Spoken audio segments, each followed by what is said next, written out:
The gap between generations is narrowing. And what that means is that if you're in your early 20s or even younger, and you're looking at me, a millennial, you probably think that I'm old. This is Big Decisions, and I'm Alex Matthew, and this episode is for you, especially if you think that I'm old. We're going to be talking about the way that young Indians are spending and saving and about their relationship with money. But most importantly, my guest today has a few tips and tricks that you will definitely want to hear. Joining me is Udayan Adhye, founder of UdayanOnMoney. Udayan, thanks so much for taking the time. Thank you so much, Alex. Such a pleasure to be here. You're right on the border, aren't you? You are Gen Z. I am sort of on the cusp, depending on which definition you look at. Either I am a very new young millennial or I'm a Gen Z. Well, I think I'm going to call myself a Gen Z just to feel better. Yeah, well, I don't think that anyone can argue that. But I want to start with a very interesting poll that you ran, or series of polls, because I saw your story and you asked your followers a few questions. Let's run through them because I think that sets the tone and the context for this conversation perfectly. What's the first question you asked? Absolutely. I asked 3 questions. Yeah. And I'm going to give you the accurate answers. So I'm going to refer to my phone so I know the exact numbers. The first question was, what is your biggest money priority? Okay. And the 4 options I had were early retirement, traveling, investing, and buying a house. Okay. Any guesses which one was the winner for this? I know the results, so why don't you tell me? Okay, so 35%. For 35% of the people, investing is the main priority. Okay. That is followed by early retirement. Okay. So that gives you an idea, right? Young people wanting to invest for the future. Retire early. Yes. And to retire early. And to retire early. Yes. The second question I asked was, this was one of my favorite questions, how much of your monthly income do you invest? And about 45% said either 0 or less than 10%. Okay, so we have our work cut out for us over there. Absolutely. And the rest, what did they say? About 33% of the people said 20% or more, which was again fascinating, right? Because you've got 2 spectrums, Yes. one barely investing money, one investing quite a bit of money. And the final question, once again, gives you an insight into spending habits. The question was, where do you spend most of your money outside of renting and housing? And the overwhelming result here went to eating out or ordering in, where 44% of the people chose this. Okay. So that gives you an idea, right? Again, And I think you also asked about trading. Yeah, so the last option here was, I lose it all while trading stocks. And believe it or not, 10% said that's what happens. And these are not small numbers that have responded. They go into the thousands of people that have responded to this. About 4,000 to 5,000 across these different questions at least. Yeah, so and I would also guess, I think it's tending towards a probability rather than a possibility that a lot of your audience is young and savvy in that sense. So perfect for this conversation, Udayan. And interestingly, when I was thinking of what to ask you and how to direct the course of this conversation, I said, instead of me thinking of questions to ask, let me crowdsource it. So a lot of the questions that I will ask you over the course of this conversation have been taken from people in my organization that are between 20 and 25 years old. And the first most interesting question is that they earn a certain amount of money and they're unable to save, and the benchmark of course is 30% or thereabouts. People say you should go as far as 40%. They say it's impossible. 10% is tough, particularly if you're living in Mumbai. Is that sufficient? So with regards to how much you can save directly or invest, directly is related to how much money you're spending on various activities. And some of these are essentials, like for example, rent. You step outside and in Mumbai, you're not going to get a decent enough place for less than 15,000-20,000 rupees per month. If you're lucky. If you're lucky, yes. In fact, it's going to be much higher than that. Yeah. So if you're earning 50,000, you're going to spend 25,000 rupees on rent, then you're only left with 25,000 odd rupees for your various other activities. Yes. Then you have food that you want to cater to. Yeah. That includes grocery, going out, because most likely you're stepping out of your house for the first time, earning money for the first time, right? Until now, you've been living off pocket money in many ways, or small amounts that you're earning here and there. So now in this case, what I would sort of recommend and invite people to think about is try to at least invest 10% of your money. Have that as the minimum goal, but then figure out where are the other aspects where you can maybe cut down a little, but have that 10% as the basic benchmark, because that 10% in an amount-wise perspective is not going to be meaningful, but it will set you up for the next 20 years of your life because you get into the habit of investing money. So it's perfect because you're speaking about cutting down on spending, but that in essence from my perspective, and now your best place to tell me if I'm thinking about this wrong, is the difference between the generations and the way that they think. Because I've met so many people in their early 20s now who say, and forgive me for using a word that, or an abbreviation that you use very commonly and has been used very commonly, YOLO, right? You don't care about what's going to happen 20 years from now. You don't know what's going to happen 20 years from now. So you'd much rather have that instant gratification. Is that wrong, that perception? Not entirely, but I would look at it a little differently. So instead of spending money to enjoy right now and not caring about the future, instead of looking at it like that, what a lot of youngsters, including my friends, colleagues, people younger than me, the way they think about this is, I have, as you said, YOLO, one life, and I want to invest for the long-term goals. I want to invest for my retirement, or I want to invest, as we saw in the poll, for my other future goals. Having said that, I still want to enjoy the present moment. Right. And I feel that is the dilemma, that is the balance that needs to be struck. And in fact, I do believe that everyone, not just Gen Zs or millennials, I think everyone should have a fun fund in place. A fun fund? A fun fund, yes. Where you dedicate a part of your surplus to activities that you enjoy. Is that part of the 10% that you're suggesting, or is it separate from that? Ideally, separate from it, but once again, the idea of having this fun fund in the first place for anyone, no matter their age, is if you are saving certain amount of money and putting it towards an activity that you actually enjoy, which could be going out for a staycation somewhere, or going traveling somewhere, or going for a paint and sip. No matter what, if you're saving for an activity you enjoy, it becomes more enjoyable. The idea of actually saving money. Yeah, I would actually say, okay, so would you say that instead of thinking about retirement first or saving for this or that 10 years from now, 15 years from now, starting with something like this would be a better activity because you learn the benefits of setting money aside? Yes, and what that also does is it allows you to actually invest for the longer term goals. Because a complaint that most people have, most youngsters, is that I don't maybe get enough money. Right. I don't earn enough money, I'm getting single-digit increments. Everybody's complaint, Udayan. That is everybody's complaint. Absolutely. So in that case, if you have a fun fund where, let's say someone is investing, someone has 10,000 rupees extra per month, if they can put 2,500 rupees towards that fun fund in place, then over 1 year, they have 30,000 rupees for that. Wow. Right? And that sounds significant. That sounds significant. That's a small vacation that you can take, right? And the remaining then 7,500 rupees can go towards investing in your longer term goals, which could be retirement if you're thinking about it, or you want to buy a house 10 years later, 20 years later. How do you increment it? Because obviously, and I got a very interesting question, and you may not be the best person to answer this, but I thought it was interesting from the perspective of how do you control how much your surplus is? Either you cut down, as you said, but the other aspect to look at is you increment your earnings or you increase your earnings. And one way to do that as a salaried professional is to jump very quickly because you earn when you make those shifts. So the question was, is there anything wrong in doing that? I don't think that there's a financial planning angle to it or an answer to it, but then how do you, manage it if you increase the amount that you earn? So there are two ways you can increase your earnings. One is if you switch jobs, maybe your boss is generous, gives you a big increment. The other way is, which I feel is becoming more and more the norm, is to take a second job or a freelance gig.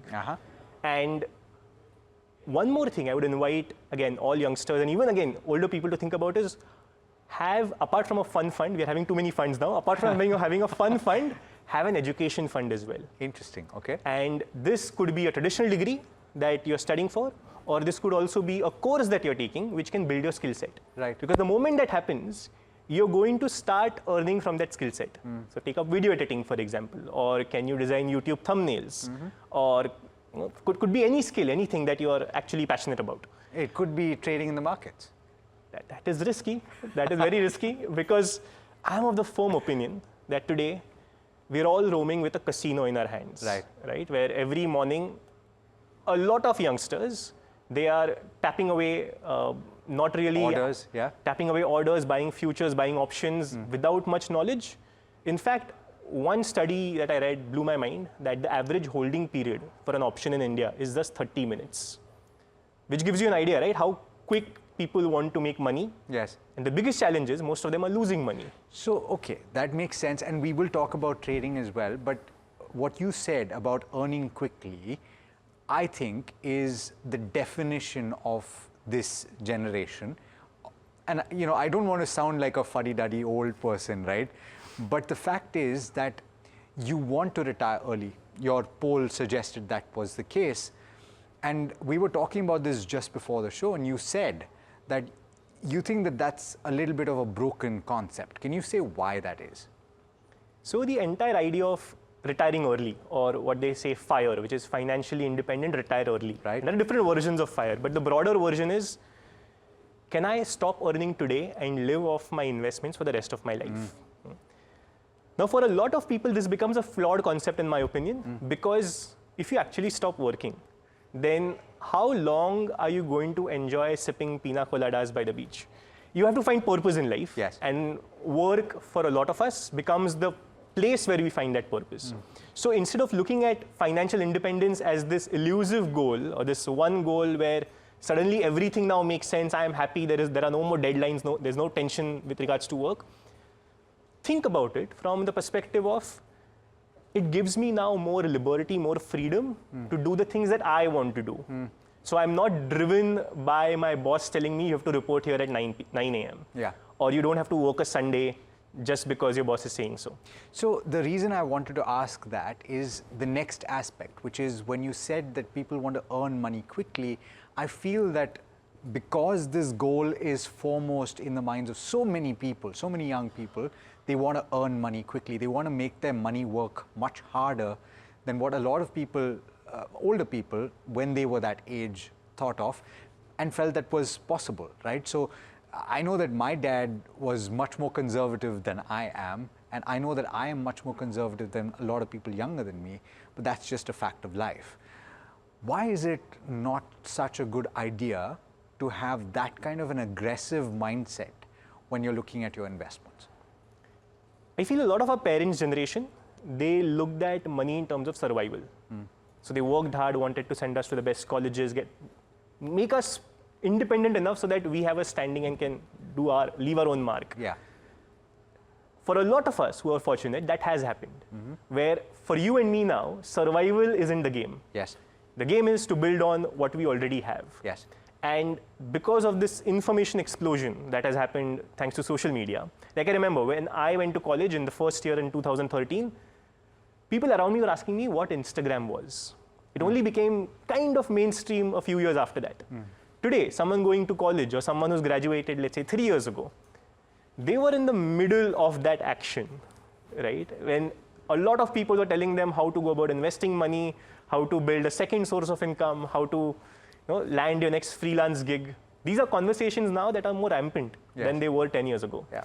So I think purely because of that, earlier we were, I would say, in a buy lane, now we are in a Ferrari lane, where everything's happening so fast that the opportunities that come a youngster's way are significantly higher than they would have even 10 years ago. Right.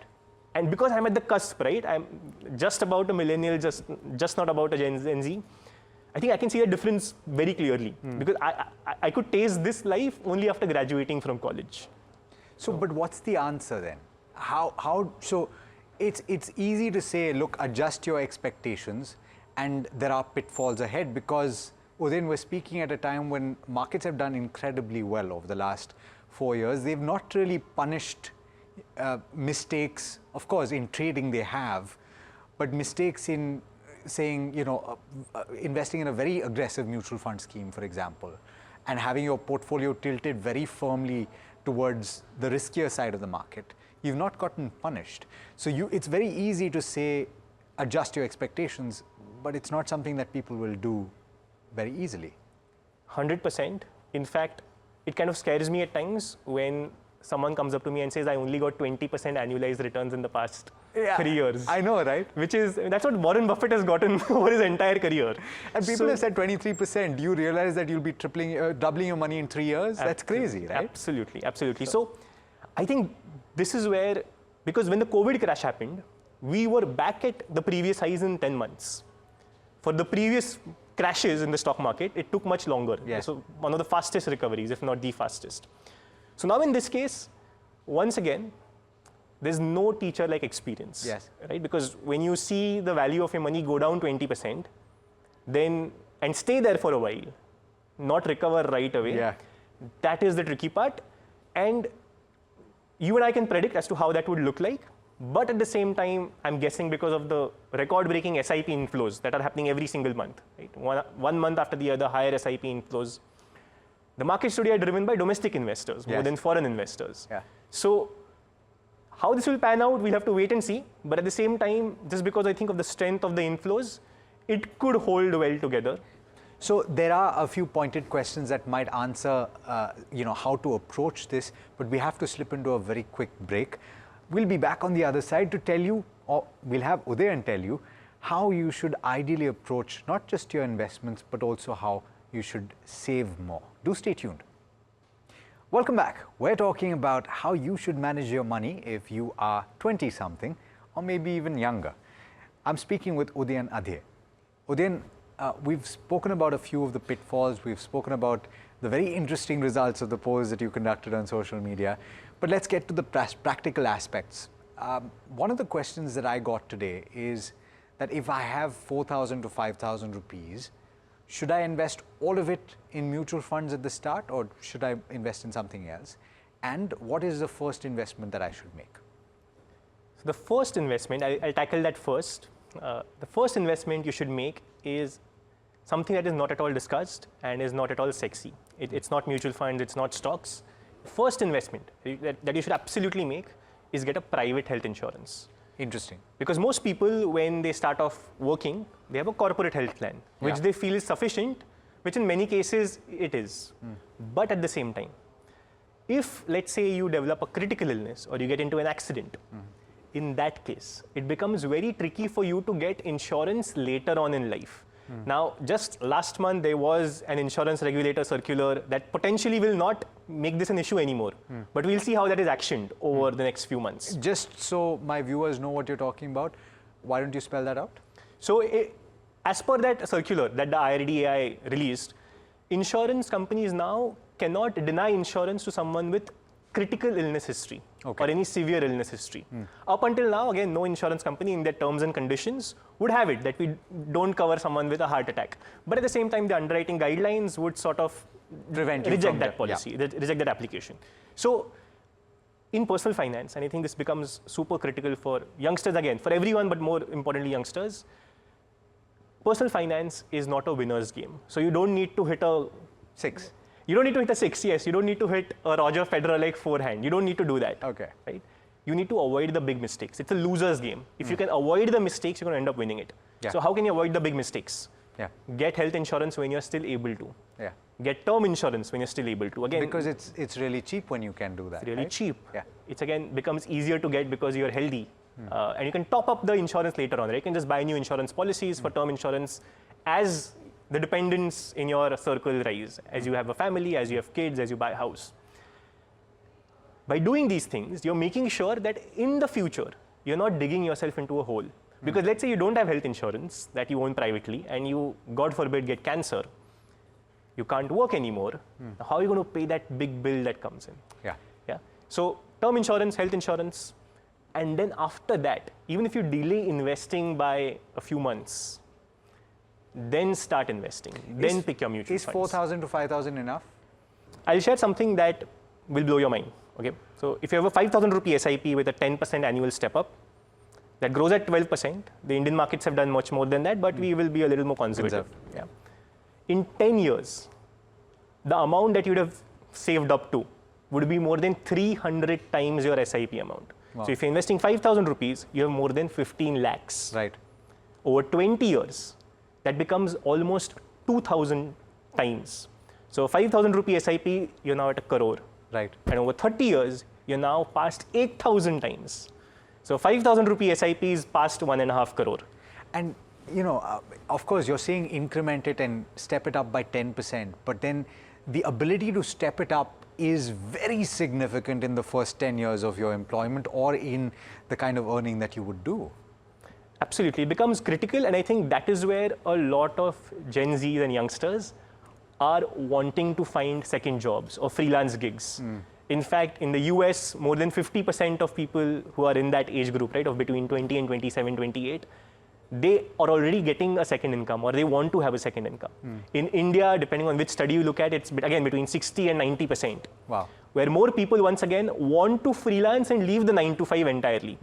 Because it again ties into the larger question, it again ties into the larger question as to what young people care about. And we care about well-being, mental well-being much more than say someone who's 40 and 50 years old right now. So we ideally want the money, yes, we want to do good work, but we want to do it while we are being mentally healthy and safe. When it comes to deferring gratification, it's not always a bad thing. Udayan, and it's preached a lot, I can say that, but it's not necessarily received very well. Is there a case for doing that though? And I'm asking in the context of taking on debt. A lot of people have access to credit now. A lot of people are using credit cards. Buy now, pay later is very easily available. The problem with that is that a lot of people don't take into account the fact that it can affect your credit score. Down the line, you can have problems with debt. How do you fix that problem? A couple of points. Firstly, have that fun fund in place. Right. So you make sure that your fun activities are being catered to. But now what if you want to buy something bigger? Right. And you don't have that kind of money. I am traditionally old school that way, where I feel if you can't buy it outright, don't buy it at all. But in some cases that may not be applicable, right? If you want to get into freelancing, you need the best phone. Maybe that's an asset instead of an expense. Interesting. In that case, one of the again early things I feel all youngsters should do, and it comes with a caveat here, is get a credit card. Primarily because you want to build your credit score. Yes. You never ever want to spend more money than you have. So never use a credit card for making spends that you just can't pay for. Okay, but is there a rule that you can follow, for example, to say that you need to have that much in your bank account when you make the payment? Is that something that you can do? Because then you're just deferring a payment, effectively. Absolutely. So in that case, once again, if you have the same amount equivalent in the bank account, go for it, but that becomes idealistic in many cases. Okay. Okay, so it's not a practical solution. It's not a practical solution, but again, ask yourself if you actually need that if you're using a credit card or a buy now, pay later scheme. Because the moment you do that, think about it, right? The moment you have to pay someone, an external party, money every month, the way you behave changes. The way you think about money changes. And if that's going to even remotely affect how you sleep at night, not the best idea. Okay. Most important, and I think you've already covered, beyond health and term insurance, the most important thing that a young person can do with their money management, according to you, then? I will talk about something that not a lot of people actively speak about, which is upskilling yourself. I'm a big proponent. I already spoke about it, but I'm a big believer in that. Because the moment you upskill yourself, your ability to earn goes up. And this may seem like the dumbest thing anyone has ever said in personal finance, but if you invest more money, you're going to get more money. Right? No, but it's true. It's true. So if you have with the 5,000 rupee SIP, if in 30 years that's going to take you to 1.5 crore, if you invest 10,000, that's going to take you to 3 crores. Yeah.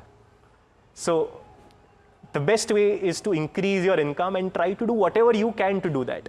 And it can be something as fun as learning how to paint. It doesn't necessarily have to be academically oriented, Absolutely, right? Absolutely. The best thing about what's happening today with the internet is that it has democratized earnings.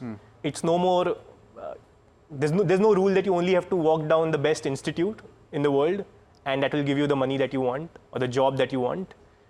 Because of the internet, you can put your skills on display. If people like it, if you provide value, there will be takers, and that will create value in itself. And it's also something to do if you choose to have that early retirement. Absolutely. Then you don't need to retire early, right? Because what you're doing anyway, while you're earning all this money, is what you do when you retire. On that note, Udayan, thank you so much for joining in and speaking to us on Big Decisions. Thank you so much, Alex.